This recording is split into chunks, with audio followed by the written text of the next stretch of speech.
নমস্কার বন্ধুরা, আশা করি সকলেই ভালো আছেন। সিম্পল স্টিচিং উইথ নিরু চ্যানেলের আরেকটি নতুন ভিডিওতে স্বাগত জানাই। আজকে আমি আপনাদের সঙ্গে শেয়ার করব প্লাজো প্যান্টের কাটিং এবং সেলাই।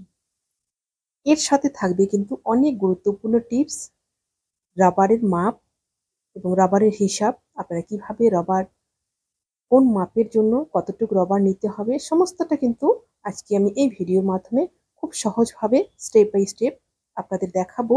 আপনারা প্রথম থেকে শেষ অবধি পুরো ভিডিওটি দেখুন। আশা করি খুব সহজেই আপনারা শিখে নিতে পারবেন।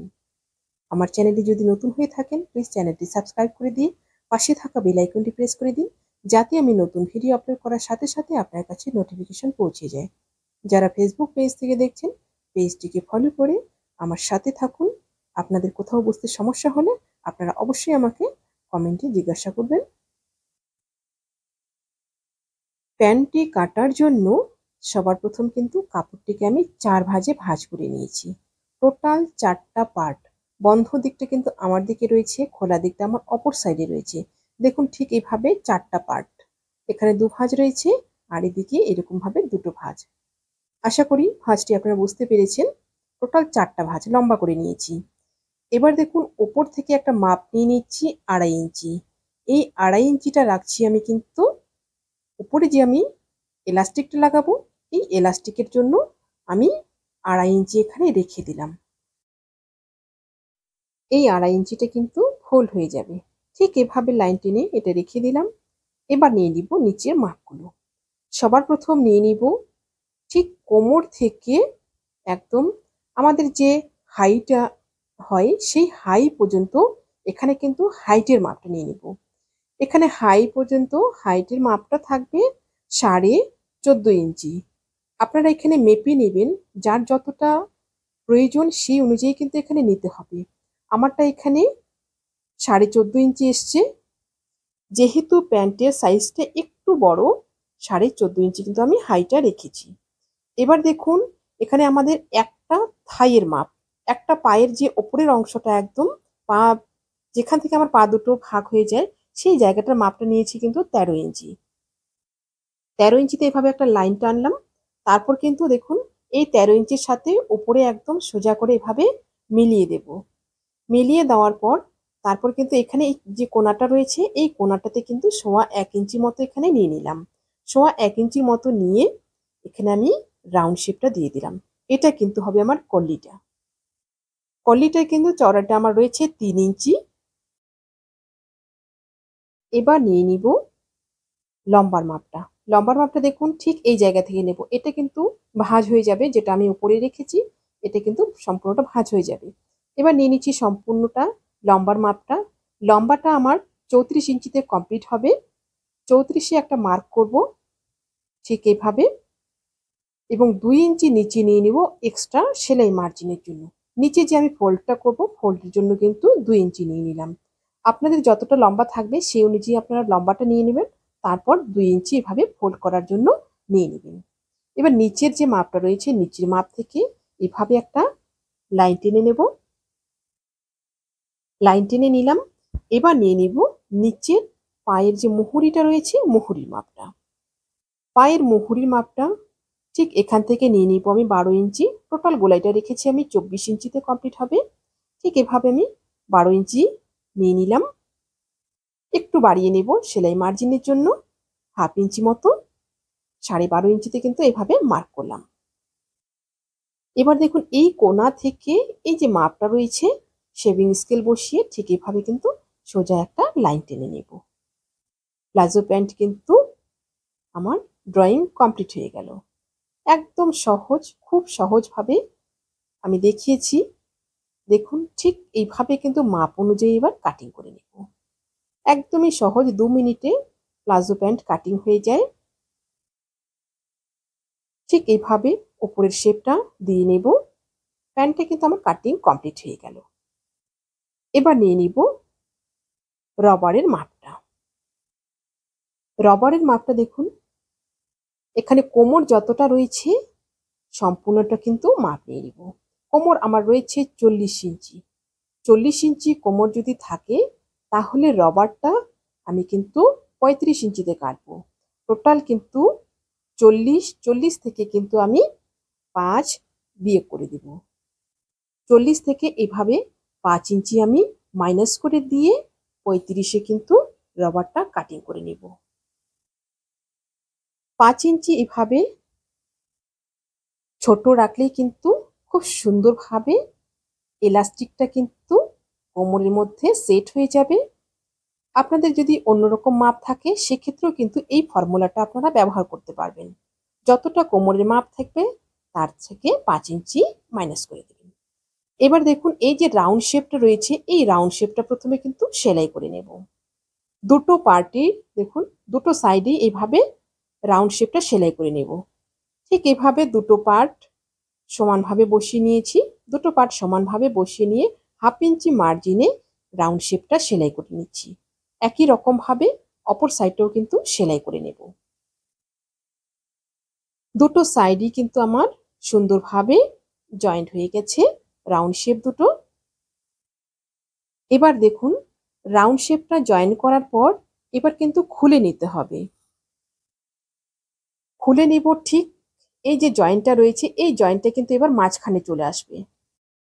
জয়েন্টটা চলে যাবে মাঝখানে, আর যে মাঝখানের যে অংশটা রয়েছে সোজা অংশটা, এই সোজা অংশটা চলে যাবে কিন্তু সাইডে। ঠিক এভাবে দু সাইড দিয়েই দেখুন দুদিকেই আমি ধরেছি দুটো পার্ট দু হাতে ধরে এইভাবে কিন্তু জয়েন্টটাকে মাঝখানে করে নিলাম। জয়েন্টটাকে এইভাবে মাঝখানে করে নিলাম হাইয়ের জয়েন্টটা। এবার দেখুন দুটো পা কিন্তু আলাদা হয়ে গেল। এবার এই যে হাইটা রয়েছে এখানে যে জয়েন্টটা এই জয়েন্টটা সুন্দরভাবে কিন্তু মিলিয়ে নেব। এটা কিন্তু জয়েন্টটা যেন আগে পিছিয়ে না হয় এই দিকটা কিন্তু লক্ষ্য রাখতে হবে।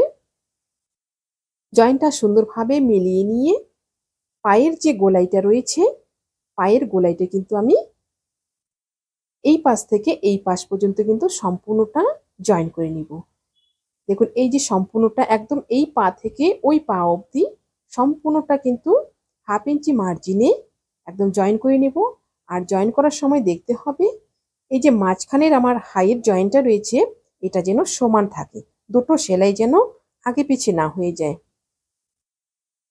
ঠিক এভাবে সম্পূর্ণটা জয়েন করে নিচ্ছি একদম লাস্ট পর্যন্ত। এভাবে কিন্তু জয়েন করে নিব। অবশ্যই ডবল সেলাই করে নিতে হবে, আপনারা অবশ্যই ডবল সেলাই করে নেবেন। ঠিক এভাবে একদম লাস্ট পর্যন্ত চলে আসলাম। এরপর দেখুন এরপর নিচের যে পায়ের গোলাইটা রয়েছে এটা ঠিক এভাবে 1 ইঞ্চ করে 2 ফোল্ড করব। ঠিক এইভাবে 1 ইঞ্চ করে 2 ফোল্ড করে নিয়ে সম্পূর্ণটা কিন্তু রাউন্ড করে সেলাই করে নেব।